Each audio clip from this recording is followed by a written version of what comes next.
গাজাবাসীর আহ্বানে শিশু, বয়স্ক, বৃদ্ধা, স্কুল কলেজের শিক্ষার্থী থেকে শুরু করে বিভিন্ন রাজনৈতিক দল সবাই নেমে পড়েছেন রাস্তায়। মিছিলের স্লোগানে, বক্তৃতায় সবার একই দাবি, ফিলিস্তিনে ইসরায়েলি বর্বরতা বন্ধের। মেয়ে শিক্ষার্থীদের সাথে রাস্তায় নেমে পড়েছেন মায়েরাও।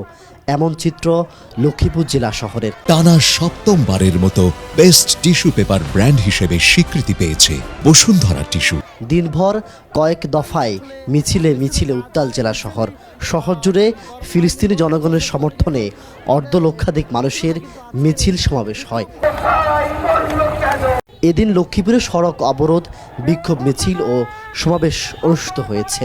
সোমবার বিশ্বের সাথে একযোগে হরতাল, অবরোধ ও বিক্ষোভ করেছে সাধারণ শিক্ষার্থী, তৌহিদি জনতা ও বিভিন্ন রাজনৈতিক দল।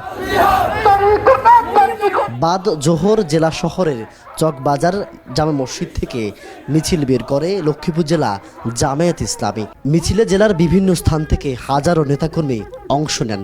জুতাপেটা করা হয় ইসরায়েলের প্রধানমন্ত্রী বেনিয়ামিন নেতানিয়াহুর ছবিতে। পরে শহরের উত্তর স্টেশনে সমাবেশ করেন তারা।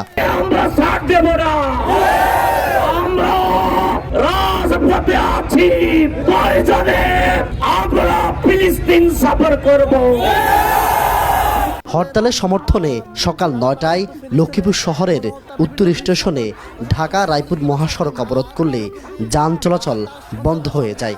প্রায় 4 ঘন্টা ধরে অচল হয়ে পড়ে শহর। একই সময়ে লক্ষ্মীপুর দক্ষিণ স্টেশনে বিক্ষোভ করেন ইসলামী যুব আন্দোলনের নেতাকর্মীরা। লক্ষ্মীপুর শহরের প্রধান সড়কে বিক্ষোভ মিছিল বের করে শিক্ষার্থীরা। নারী শিক্ষার্থীরাও স্লোগান নিয়ে সড়কে বিক্ষোভ মিছিল করে।